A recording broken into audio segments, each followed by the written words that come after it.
పూరా లోకల్. భారతదేశంలో వక్ఫ్ బోర్డు ఎత్తేస్తే ఏమైనా పరిణామాలు చోటు చేసుకోనున్నాయా? భారతదేశంలో వక్ఫ్ బోర్డు ఎత్తేయకపోతే పరిణామాలు చోటు చేసుకుంటాయి. అదేంటి? భారతదేశంలో వక్ఫ్ బోర్డు యొక్క పరిమితులు అధికారాలు గనక తగ్గించకపోతే ఇక్కడ హిందూ అన్నవాడికి గత 5,000 సంవత్సరాల చరిత్ర ఉందని చెప్పుకుంటున్నటువంటి హిందువుకు ఇక్కడ అంగుళం భూమి దొరకదు. ఇది ఎంత దూరం పోయిందంటే దుర్మార్గమైన చట్టాన్ని కాంగ్రెస్ యొక్క చివరి రోజులు అంటే 2013-12 ప్రాంతాల్లో చేసిన మార్పుల కారణంగా, అమెండ్మెంట్స్ కారణంగా ఇవాళ ఏ వక్ఫ్ బోర్డు అయినా సరే తిరుమల తిరుపతి దేవస్థానంలో ఉన్నటువంటి 7 కొండలు మావే అని అంటే ఎవ్వరు ఏమీ చేయలేని పరిస్థితి ఉన్నది.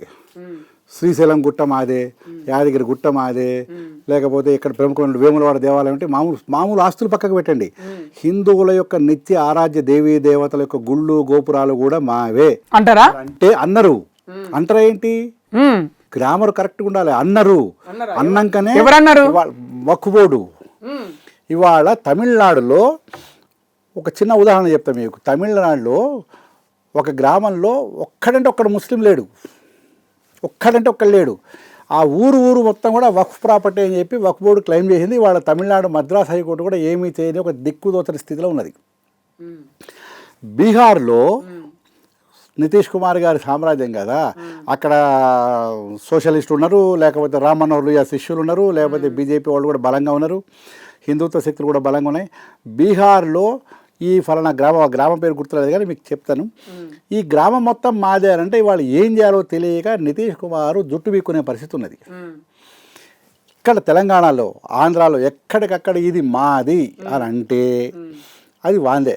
చిక్కడపల్లిలో 5 ముస్లిమ్స్ లేరు, మొత్తం చిక్కడపల్లి అంతా హిందువులే. ఇదంతా ఉదాహరణ చెప్తున్నా. అట్లా ఊళ్ళు రాజ్యాలు దేశాలు మావి అని వక్ఫ్ బోర్డు క్లెయిమ్ చేస్తే ఎవరు కూడా ఏం తెలియదు. ఎందుకంటే వక్ఫ్ బోర్డులో క్లెయిమ్ చేసిన తర్వాత దీని పిటిషన్స్ ఎవరైనా వేసుకున్నా, అభ్యంతరాలు చెప్పినా వక్ఫ్ బోర్డు కోర్టుకే పోవాలి. ఆ వక్ఫ్ బోర్డులో జడ్జీలందరూ కూడా వక్ఫ్ బోర్డు యొక్క డైరెక్టర్లు, దాంట్లో ఉన్న సభ్యులే. తీర్పులు చెప్పేది వాళ్లే, కేసులు వినేది వాళ్లే, వ్యతిరేకంగా వచ్చేది వాళ్లేకే. కాబట్టి ఇవాళ ఇది మాది అని అన్నాక మళ్ళీ కోర్టులు కూడా ఏమీ చేయలేనటువంటి ఒక స్థితిలో ఉంది. కాబట్టి వక్ఫ్ బోర్డు చర్యలు తీసుకోకపోతే సగటు హిందువు యొక్క ఆస్తులు ఏవి కూడా వానికి మిగలవు. ఎవడైనా ఏ సాయిబైనా వచ్చి ఇది నా ప్రాపర్టీ అని అంటే వీడు తల్ల కింద గిజగిజ కొట్టుకోవాల్సిందే తప్ప. ఇట్లా నేను ఉదాహరణకి 2-3 చెప్పాను తప్ప నిన్న మొన్న ఢిల్లీ ప్రాంతంలో, హిమాచల్లో, ఉత్తరాఖండ్ మొత్తం దేవభూమి అంటారు దాన్ని. ఉత్తరాఖండ్ గంగానది పైన మొత్తం కూడా సాధువులు, సంతులు, సాధకులు, హిందువులు, ఆర్మీ జవాన్లు, ఆర్మీ ఆఫీసర్లకు అటువంటి ఏరియాలో ఈ భూమి మాది అని అంటే ఎవరేం చేయగలుగుతున్నారు? కాబట్టి వక్ఫ్ బోర్డుకు ఏమైనా మార్పులు చేస్తే ఏమైనా జరుగుతుందా? కాదు. వక్ఫ్ బోర్డుకు మార్పులు చేయకపోతే కాబట్టే ఇప్పుడున్నటువంటి ప్రభుత్వము ఈ దేశంలో మెజార్టీ ప్రజలైనటువంటి హిందువుల మనోభావాలను కాపాడమే కాకుండా వాళ్ళ ఆస్తిపాస్తులను కూడా సంరక్షించుకున్నటువంటి ఒక బరువైన బాధ్యతల భుజస్కంధాలపైకి వేసుకుని ఈ వక్ఫ్ బోర్డు యొక్క చట్టాన్ని సవరించాలని తీసుకొచ్చి దీనికోసం జాయింట్ పార్లమెంటరీ కమిటీ వేసి ప్రజల నుంచి అనేక రకాలైనటువంటి సమాచారం తెప్పించుకొని ఇవాళ పెట్టినటువంటి 15 బిల్స్లో వక్ఫ్ బోర్డు బిల్లు ఒక ప్రముఖమైనటువంటి బిల్లు. ఇది కనుక ఈ సమావేశాల్లో కనుక ఆమోదింపబడకపోతే దేశానికి, సమాజానికి, హిందువులకు, మెజార్టీ ప్రజలకు అందరికీ నష్టము. దేశ శాంతి భద్రతలు దెబ్బతింటాయి. దీన్ని అడ్డం పెట్టుకుని విదేశీ శక్తులు లోపలికి వస్తాయి. తద్వారా అల్లకల్లోలం దప్ప ఏమిటి. కాబట్టి వీలైనంత తొందరగా, వీలైనంత వేగంగా, వీలైనంత పటిష్టంగా, వీలైనంత అశాంతంగా ఈ వక్ఫ్ బోర్డు యొక్క అధికారాలను, పరిమితులను వీటిని కుంచవేయవలసిందే. అన్యదా వేరే మార్గం లేదు. వక్ఫ్ బోర్డు భూముల కింద హిందూ దేవాలయాల ఆనవాళ్ళు ఉన్నాయనే మీరు వక్ఫ్ బోర్డు ఎత్తేయాలని అనుకుంటున్నారా?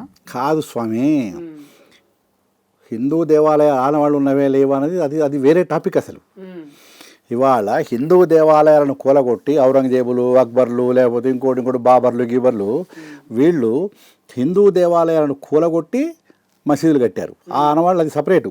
ఆ టాపిక్ అసలు అంశమే వేరు. ఏది లేని పచ్చటి పంట పొలం, అది కూడా వక్ఫ్ బోర్డు కిందగానే ఒక 5,000 సంవత్సరాల నుంచి హిందువులు దాన్ని సాగు చేసుకుంటున్నారు.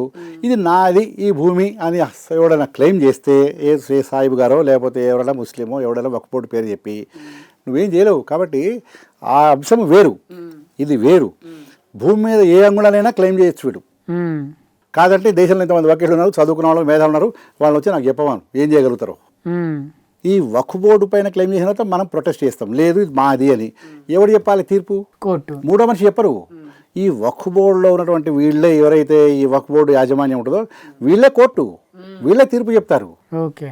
వాళ్ళని కాదని వీరే నీకు నాకు ఎందుకు ఫేవర్ చేస్తారు? అంటే అప్పుడు కోర్టు కూడా ఏం చేయలేదా? ఇది అయిన తర్వాత కదా, ఈ లోపల మొత్తం కూడా భూమి స్వాధీనం చేసుకున్నాక మళ్ళీ దీన్ని మన ఎంత ఫైటు, ఎంత నరక వేదన, ఎంత ఖర్చు, ఎంత మానసిక వేదన.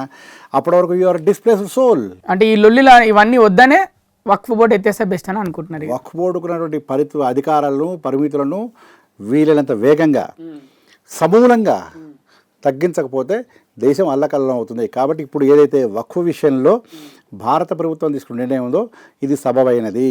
దీన్ని కులమతాలకు అతీతంగా ప్రతి ఒక్కరూ దీన్ని సమర్థించాలి, ఎటువంటి పొరపచ్చలు లేకుండా, ఎటువంటి అభిప్రాయ భేదాలు లేకుండా. లేకపోతే రాబోయే రోజుల్లో మత కలహాలు కాదు, సివిల్ వారు. ఆ పరిస్థితి ఎందుకు తెచ్చుకోవాలి?